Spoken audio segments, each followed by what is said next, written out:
what attracted me actually to the nursing profession is the love and the passion to care for persons who are ill, persons who would have done things they would have loved to do, but because their health has been compromised, they're not able to do it, and also getting people back to their feet, to go back to the society, to continue to do what they know how to do best. And then I don't like seeing people suffering, especially when it comes to health.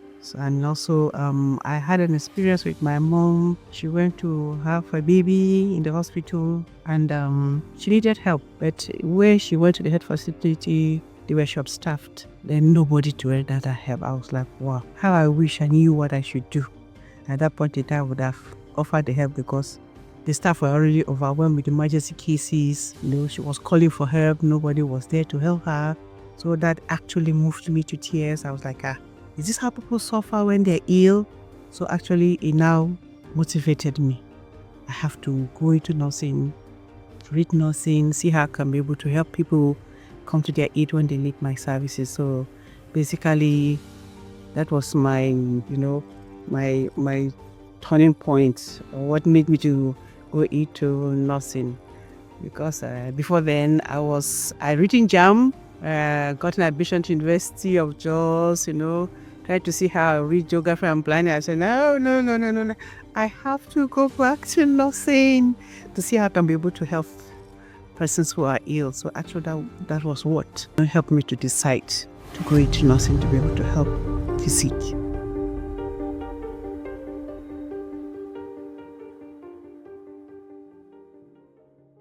Well, when I was, I'm retired though. When I was working, and then the HIV program came into Jos University Teaching Hospital. In 2001, when we started with the AIDS project. It was a pilot project 2001. So at that point in time, the fear was massive. Why? Due to lack of awareness. People did not know how they can be, how they can get infected. People didn't know what to do, when they're infected, and then there were no medicines available. So in spite of that, I know as a healthcare professional, my duty and responsibility is to care for the sick, irrespective of their HIV status or who they are. So with my basic training skills, where we have to employ universal precautions, when you're dealing with flutes or the flutes of other individuals which might be infected, we have been taught on the basic, precautionary measures to take. So at that point in time, I now call on, that skill. I said, well, when it comes to helping now, what do I need to do? I have to really put in my precautionary measures to be able to provide the needed services. A lot of people died at that point in time because medications were not available. People did not know what to do. Once an individual becomes infected, the family abandons the individual. So he's left at the mercy of the healthcare professionals. So if the families and other relations abandon the individual, what will you do as a healthcare professional? Yours is to be there for the individual no matter what. A lot of healthcare personnel have died in the course of rendering services to the needy and also those who are ill. So if that is the way God wants it, why not? So I took that bold step. I will see what I can be able to do to be able to provide them with the needed services, listening ear, talk with them. There are instances where medication alone cannot work. Somebody needs a shoulder to cry on. So when you listen to their concerns, you're able to respond appropriately. That gives them some form of relief. Because we all believe that problems, shared are half solved. So in that context, that also motivated me. In spite of the fear, in spite of the stigma surrounding HIV, I decided that no, as a healthcare professional, it's my responsibility to stand in for individuals. It's my responsibility to save lives. So that also spurred me and encouraged me, to push on in spite of the challenges surrounding HIV infection.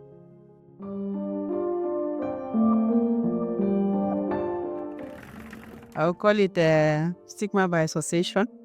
Well, my colleagues, I lost a lot of friends and also colleagues. But the fact that I was, working with an HIV unit was like, this woman must be infected. If not, why is she working there? Why is she talking with them? Why is she even smiling with them? Why is she always there for them? No, she must be infected. So there was an instance where I usually, when I meet my friends, I hug them. How are you doing? So for the fact that I'm working with HIM unit, the moment they see me, you see them, taking different routes to avoid coming, in close contact with me. I'm like, well, what do I do? I'm even more stigmatized. Anywhere I go, they say, that woman, she has HIV. This one that she's working there, she has HIV. I say that is your problem. Mine is to be able to provide the needed services to those who need my service so that to prolong their lives and also get them back to their feet and be able to go out to the community and provide the needed services. Because in the course of the infection, we have engineers, we have doctors, we have architects, we have different professionals who are infected. So if they are down, who will be there to provide the services? So I said, no, we have to. The society have to keep going. They have to continue to provide their services. So I said, in spite of all the stigma, the discrimination, because I work in the HIV unit, that is not my problem. Because one thing with HIV, if you are not infected, you must be affected. Because whether we like it or not, there must be a family member who may be infected. We may not know, but who may be infected. So peradventure the person comes down or come to your unit for help, what will you do? So I told myself, okay, now I'm not infected. Okay, what of my family members? What of my relations? What of members of my community or where I belong? It's possible that somebody will be infected. So I should be there to be able to help the individual. So that really helped me to keep pushing on. That also helped me to keep going on. That helped me to keep providing the services, because not for myself, but of other persons out there. So that has really encouraged me, spurred me on to keep on moving. So that is how I was able to meander through the stigma to association with me working with an HIV unit.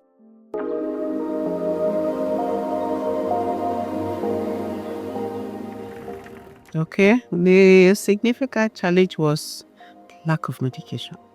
The ARVs were not there. Because I work with the PMTCT unit where we call Prevention of Mother to Child Transmission of HIV Infection. So we talk to mothers during the antenatal clinic, we offer them the services, and if they consent, we now test them to know the HIV status. For those who are infected, no drug. Then we had only one drug, which was nevirapine, that was available. So for the children, no pediatric medication for the HIV. So it was really a major challenge. You talk with someone, you counsel the individual, you help the individual to decide to know his or her HIV status, and at the end of the you said there is no medication. So it was quite challenging and also disheartening, because you have talked to me, I've consulted, and now you're telling me there are no drugs. So it was a major challenge. So, and then the drugs were expensive. It's only those that can afford it. But thank God for the partners that came in, the government of Nigeria also. They were able to make some drugs available, which were able to give the mothers, and also the same drug were given to the babies. Yeah, they're talking with the mothers, encouraging them on other preventive measures that you should be able to take, so that their babies will not be infected. Like if a mother has HIV, you need to talk with her on how to be able to take care of the baby, avoiding contact with body fluids. And when it comes to infant feeding option, then, okay, at that point in time, they were encouraged to tell them not to give breast milk because a virus is also in the breast milk. So at that particular time, we were giving them breast milk substitute, so you had to, teach the woman how to do it. You should be able to afford it. You should be able to make it safe for the baby. Should be easily accessible. She should be able to sustain it. So looking at the economic background of the individual, it was quite challenging. Okay, but thank God for the partners that were supporting our facility. Okay, they were able to provide the breast milk substitute. But our challenge was, will the mother boil the water? We should be able to take care of the feeding utensils of this infant, so that the baby will not come down with other disease conditions like diarrhea, which kills, infants.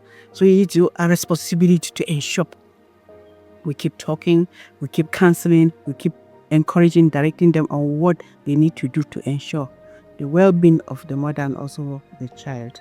And then also from there, we also the major challenge was if a woman comes in and she is infected, it means there's a partner out there.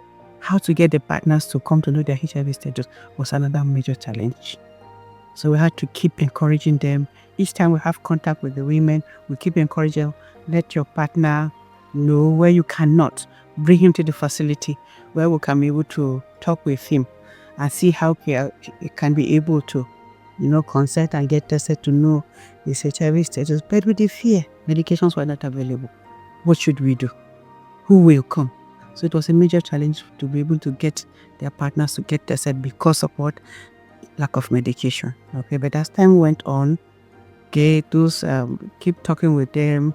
We even develop another strategy where we can meet, the partners. We had what we call the love letter, writing, and the letter was anonymous. There was no linkage with the partner, so that you can. So it means my wife has HIV. Why are you calling me? So it was confidential. Okay, just basic information about HIV, and also encouraging them to get tested wherever they want.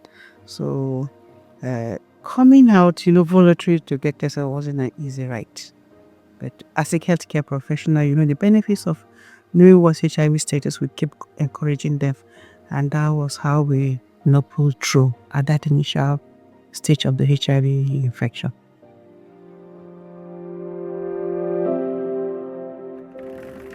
Okay, my role there was as a healthcare provider to provide the HIV testing services.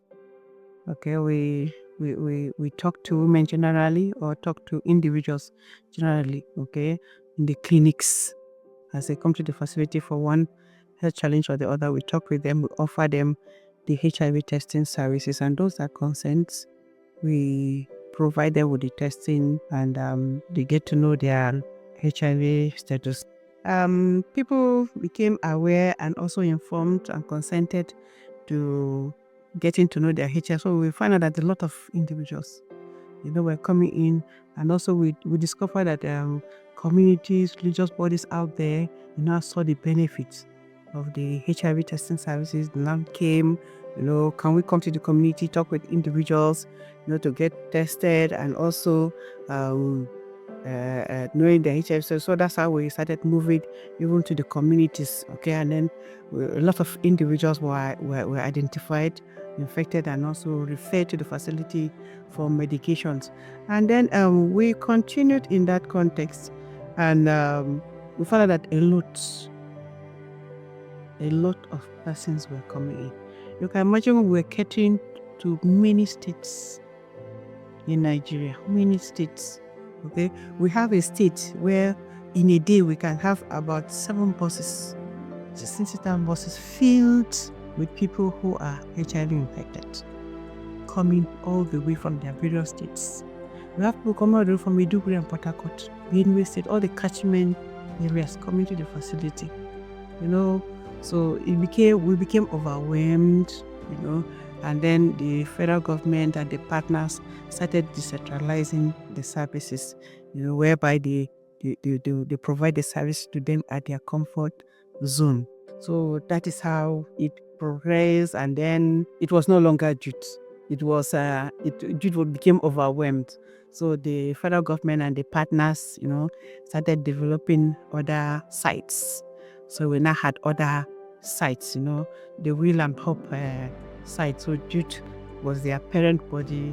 Okay, from there, the other states started training their own individuals, healthcare providers, and also lay counselors, lay persons who are interested. They were trained to offer the services. That's how it became decentralized. Okay, so many sites were open in other states to provide the needed services. So that is what is ongoing up till now. So from the you'd have their own, while IPIN also have their own staff that man other facilities, because we in youth alone cannot manage it. So we now spread that to other communities within the state and in other states where you find AP.